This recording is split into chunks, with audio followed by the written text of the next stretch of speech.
check out our streaming schedule for this week. We've got tons of content in terms of the NFL and college football, as we're going live just about every single day this week. So make sure you hit that notification bell so you don't miss a single moment where we go live. And now, on with our feature presentation. This man right here is Cincinnati Bengals head coach Sam Wyche. And to say that he was embroiled in controversy throughout his entire NFL career on the sidelines would be putting it lightly.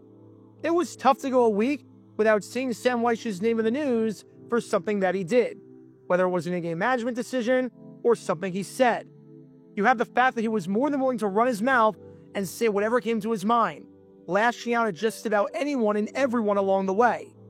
You had his controversial in-game management decisions, like what happened at the end of a 1987 game against the San Francisco 49ers, where he completely blew the game with some of the worst decision-making you'll ever see, with his Bengals leading it with 6 seconds left and holding onto the ball and somehow losing, which you can learn more about by clicking the card in the upper right corner. Plus, you had, among other things, his 1988 game against the Kansas City Chiefs, where in a shocking loss, he just refused to call timeout to get the ball back, even though there was no risk whatsoever in doing so, which you can also learn more about by clicking the card in the upper right corner.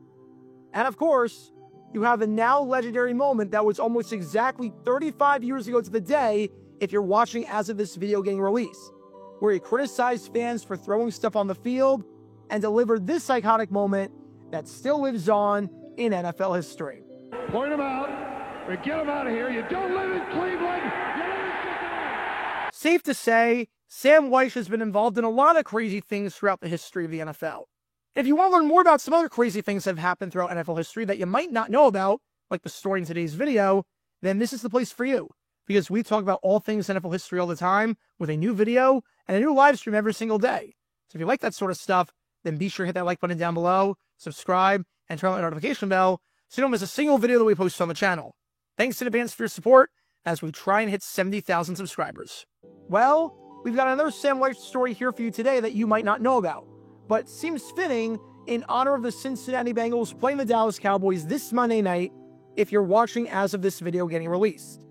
Because if there's one thing that this man right here, Sam Wyche, was also notorious for, it was his many, and I truly mean it, many controversies with the media. Sometimes they were friendly little pranks, one of which you can learn more about by clicking the card in the upper right corner.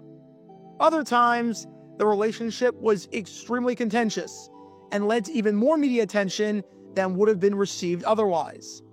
This is one of those stories where it's up in the air nearly 3 decades later as to who was in the right, and it deserves a deep dive today, because it's just another chapter in the always bizarre, always interesting, and always entertaining career of Sam Wyche.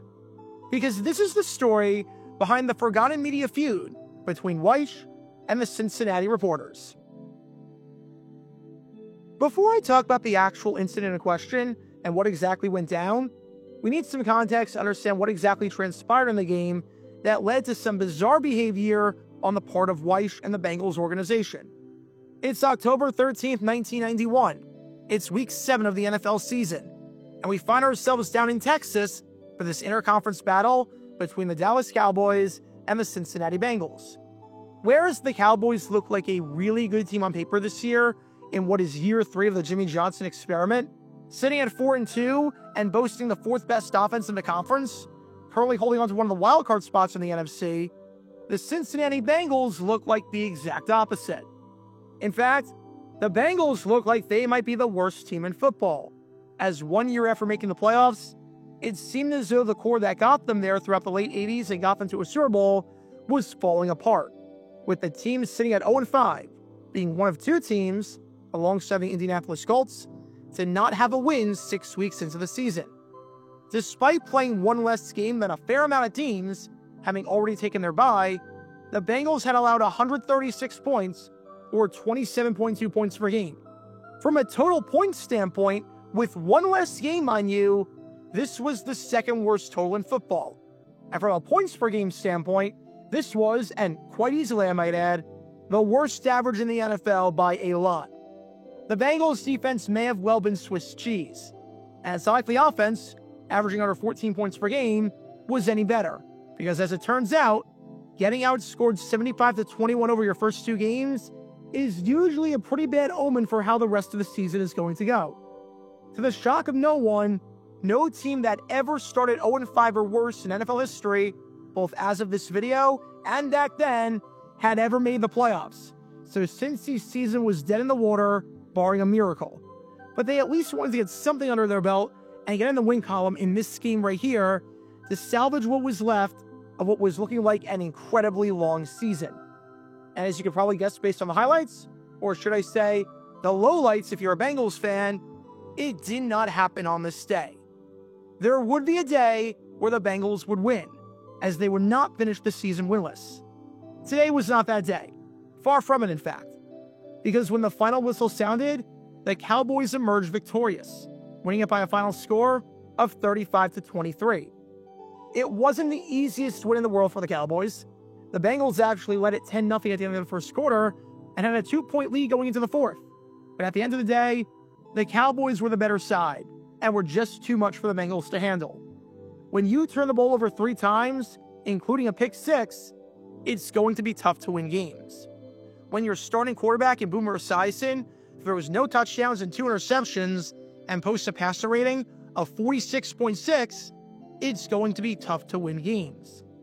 And when you have no answers on the other side for one of the best receivers in football at this point in Michael Irvin, who had 6 catches for 148 yards, and when you allow the Cowboys to get not 1, but 2 passing plays of longer than 50 yards, it's going to be tough to win games.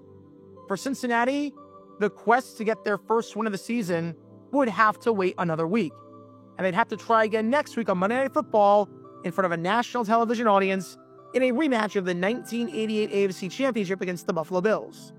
You can learn more about how that Monday night game went and a legendary Sam Wyche tirade that followed by clicking the card in the upper right corner. Now, after the game is done, even if you don't know the rules of how the song and dance goes afterwards, you probably recognize what happens just by noticing some patterns. There's a cool-down period of 12 minutes, where the players can change and let their frustrations out, and where the coach can speak with his team. During this time, reporters are barred from the locker room. The idea here is that these players just got done playing a 3-hour game where they were hitting people. So give them some time to cool down and get back into normal mode so they don't say anything in the heat of the moment. After that 12-minute period, though, the locker room is open up for reporters to ask questions, and players meet with the media to discuss what transpired on the field. Now, some people think that reporters should be barred from the locker room in general, and that they have no business being there. But remember, this is a mutually beneficial relationship, and it's part of the CBA, it's part of the rules. To have your league be popular and relevant in pop culture, you need media members to report on it. If a tree falls in the woods and no one's there to hear it, does it make a sound? Exactly. And without reporters covering the league, you don't get storylines that keep the average fan engaged. You don't get to connect with the players or find out what happened. This has been a long-standing policy where the reporters get to go into the locker room 12 minutes after the game is done.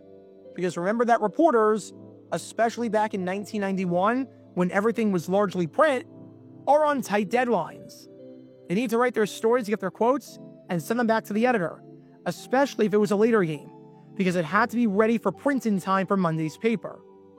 So you would think that, just like every other game throughout the history of the NFL, this would be the case here. Sam Wyche would talk to his team, the team would cool off, and after that cool-down period, sometime around 4:30 Eastern or 3:30 down in Texas, the reporters would be able to come in and do their thing. But 12 minutes after the game, the reporters were waiting outside and were not coming in. The doors were closed to the locker room. 15 minutes after, and the doors were still closed. 20 minutes after, and the doors were still closed. We were now at 25 minutes after the game ended, and sure enough, the doors were still closed. Half an hour later, and what do you know, the doors were still closed.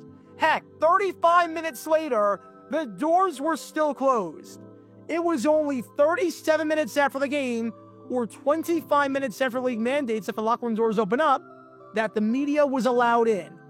37 minutes. Time is money, especially in media when you've got hard deadlines. And a 25-minute delay in that industry can feel like 250 minutes. Instead of being let in at 4:30 Eastern, the media was being let in closer to 5 o'clock. And there was no communication from the Bengals throughout all of this. The media was left completely in the dark.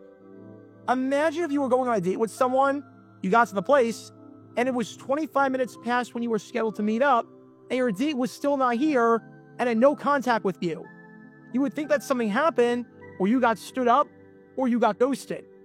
There's a reason why this policy is in place, and the Bengals, plain and simple, violated it. And maybe be a little bit different if this was the first time that Sam Wyche had an incident like this. But Sam Wyche's relationship with the media was complicated, to put it mildly. Very complicated.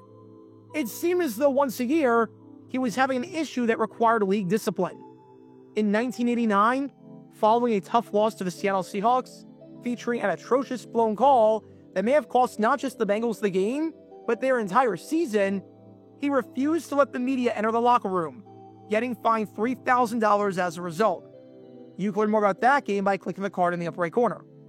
1 year later, in 1990, in light of the Lisa Olson controversy with the New England Patriots, where the Patriots sexually harassed a female reporter and barred her from doing her job, Wyche had just about the worst response possible when he decided that the Pats were sort of in the right, and that the appropriate course of action for his ball club was to say that female reporters have no business being in a locker room and had no business being able to do their jobs, even going as far as barring one of these reporters from entering his team's locker room. Wyche had to change his tune and was forced to change its stance after he was fined nearly $30,000 by the league office for these remarks and actions. So this was far from Wyche's first rodeo. And it was just what the Bengals did not need, considering their 0-6 start and considering Wyche was on the hot seat.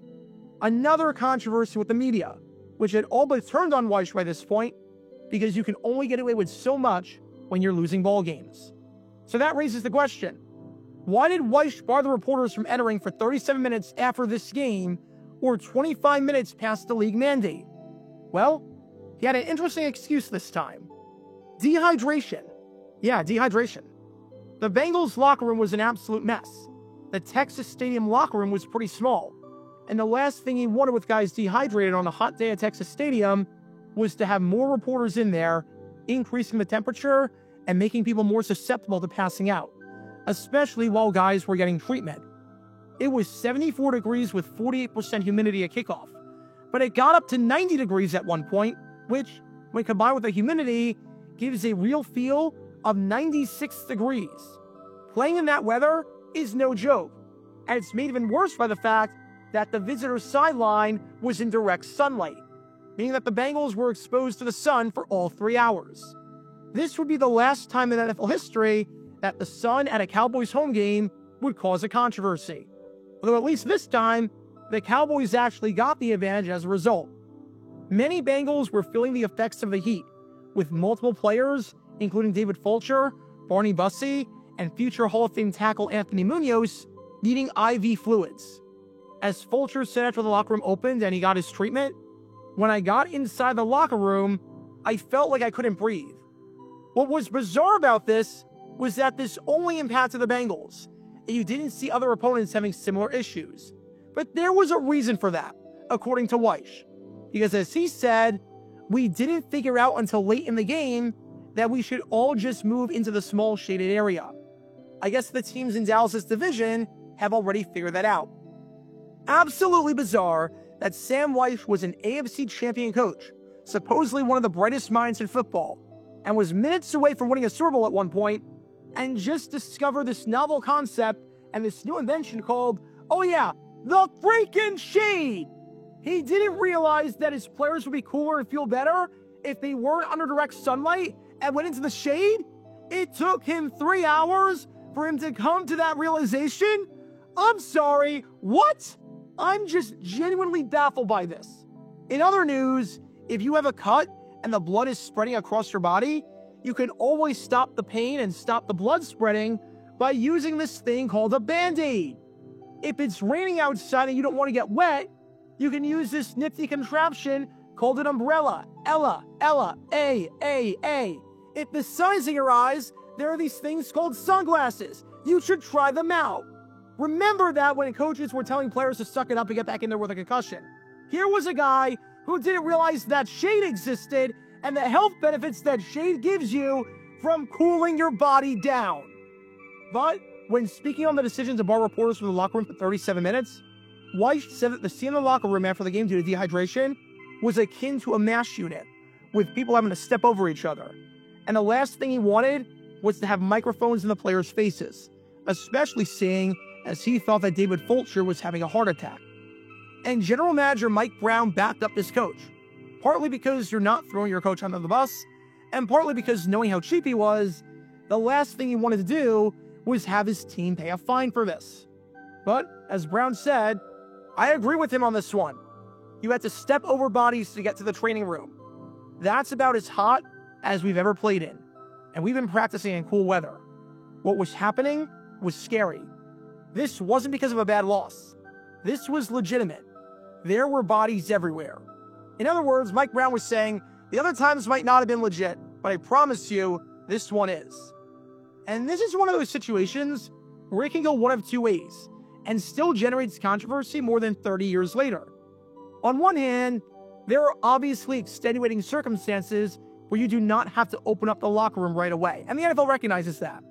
It's not a one-size-fits-all model, and dehydration with players being hurt and wanting to have as few people in as possible to keep the temperature down in an already hot space seems like a pretty good reason.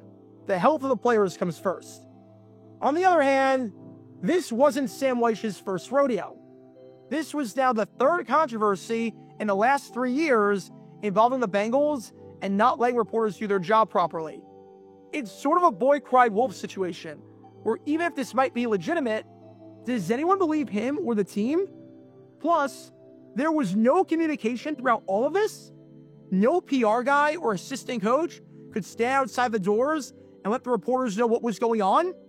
If the Bengals communicated this beforehand and simply said, hey guys, we have a bit of a medical situation happening right now in the locker room, but once that's all taken care of, we'll let you in there, then this is a non-story. They did not do that here. Communication goes a long way. People are way more understanding of a 37-minute flight delay when there's communication versus when they're just being left in the dark. If you're sitting on the runway but the pilot's talking about why you're on the runway, that's a lot different than if the pilot's giving you radio silence. So you could go either way on this one, whether the Bengals were in the right, the wrong, or a little bit of column A and column B. Now, as for what happened after the game between these two teams behind me right here, it might come as a surprise to you, or maybe not, that the Cincinnati Bengals were not punished for this. The NFL bought this excuse and accepted it as legitimate. They were not punished for this. They thought that dehydration was a legitimate reason to close the locker room. Even though there was no communication, and even though the Bengals were offenders in the past, this one was a valid reason, and the Bengals were off the hook here. It's like the burglar that burglarizes and robs a ton of homes, but gets arrested for one burglary that he did not do, and there's not any evidence to say that he committed the robbery. That time, he was okay. Unfortunately for Cincinnati, though, this decision was just about the only thing that went right for them during that 1991 campaign of theirs. They started the season off with an 0-8 record, would end the year 3-13, and Sam Weiss should be fired after the season, thus beginning the Bungles era of football. Bad times indeed for Cincinnati fans. Bad times ahead. It wouldn't be a season with Sam Weiss in charge if it didn't involve some sort of controversy involving the media. And this was another prime example of that, even if this one wasn't entirely his fault.